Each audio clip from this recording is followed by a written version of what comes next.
The next day. તો બીજા દિવસે અમે નીકળી પડ્યા ઉજ્જૈનના આસપાસના અલગ અલગ મંદિરો એક્સપ્લોર કરવા માટે, જેમાંનું સૌથી પહેલું સ્થળ હતું ભગવાન શ્રી કૃષ્ણ જ્યાં ભણ્યા હતા તે આશ્રમ, સાંદીપની ઋષિ આશ્રમ.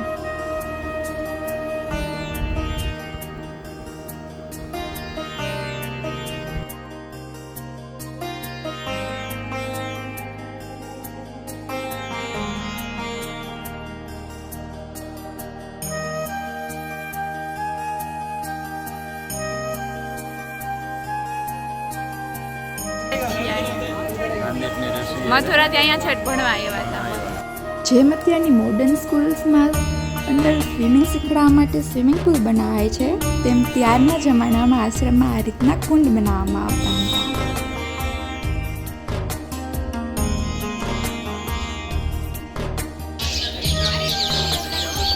આ આશ્રમમાં ભગવાન શ્રી કૃષ્ણએ કુલ 64 કલાઓ શીખી હતી.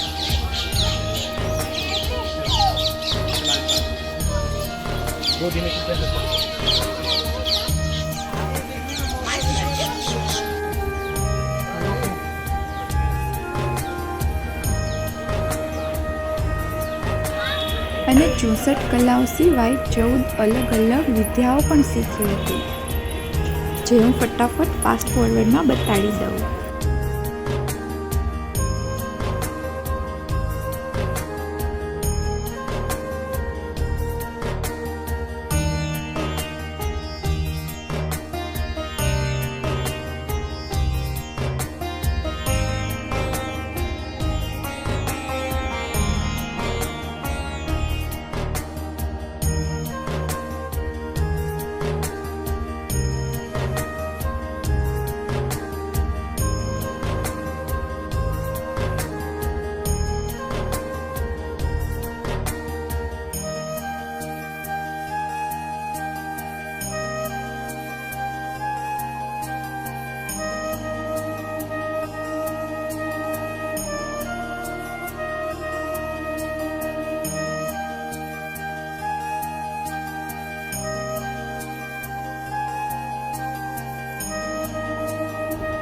ત્યાંથી અમે નીકળી અને દર્શન કરવા ગયા મંગલનાથ મંદિરે, જેને મંગળ ગ્રહનું ઉદ્ગમ સ્થાન પણ માનવામાં આવે છે.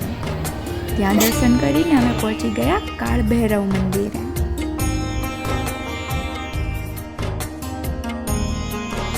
અહીંયા વેકેશન ન હોવા છતાં પણ એટલી ભીડ હતી કે બહારથી અંદર પહોંચતા જ 1 કલાક લાગી ગઈ. One eternity later. ભૈરવ બાબાના દર્શન કરીને અમે પહોંચી ગયા ગઢકાલિકા મંદિરે, જે એક શક્તિપીઠ છે.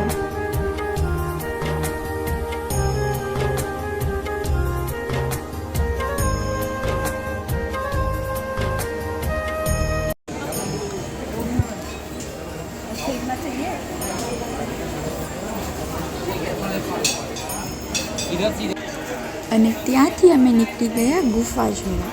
હા, ઉજ્જૈનમાં ગુફા પણ આવેલી છે, ભર્તૃહરિ રાજાની ગુફા, જ્યાં એમણે 12 વર્ષ સુધી તપ કર્યું હતું. ચાલો તો એ ગુફા પણ બતાડી દઉં.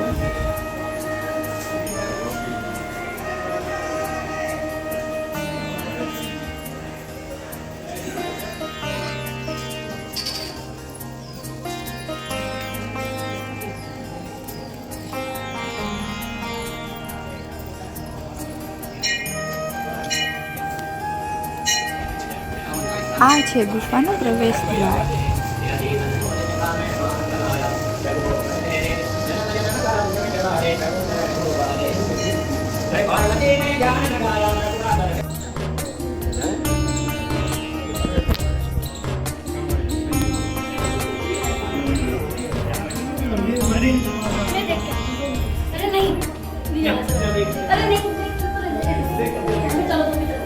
ગુફામાં અંદર શૂટિંગ કરવાની મનાઈ હતી, એટલે બસ આટલી જ ગુફા જોવા મળશે. ત્યાંથી નીકળીને અમે ફરીથી પહોંચી ગયા મહાકાલ મંદિરના ગેટ નંબર 4 પાસે.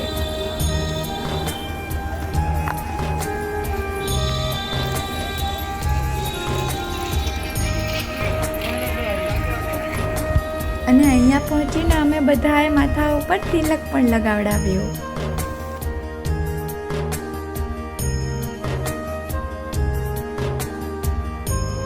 કલાકારી કરી દીધી અમારા બધાના કપાળ ઉપર કે મજા જ પડી ગઈ. અહીંયાથી સહેજ આગળ વધ્યા કે લોકો દુર્ગા માતાના વિસર્જન માટે નીકળ્યા હતા અને અમને સંભળાઈ ગયા ગરબા. બસ પૂરું.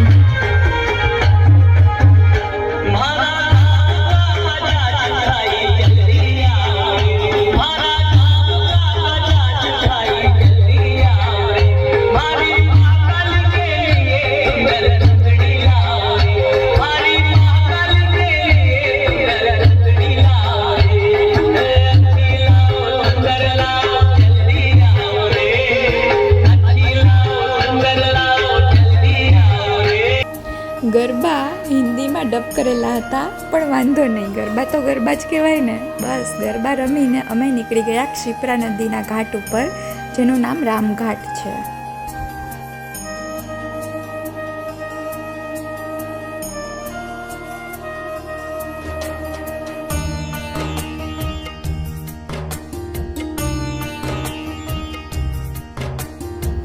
અમે પહોંચ્યા ત્યારે આરતી ચાલતી જ હતી, એટલે અમે પણ સાથે સાથે અમારી પર્સનલ આરતી પણ કરી લીધી.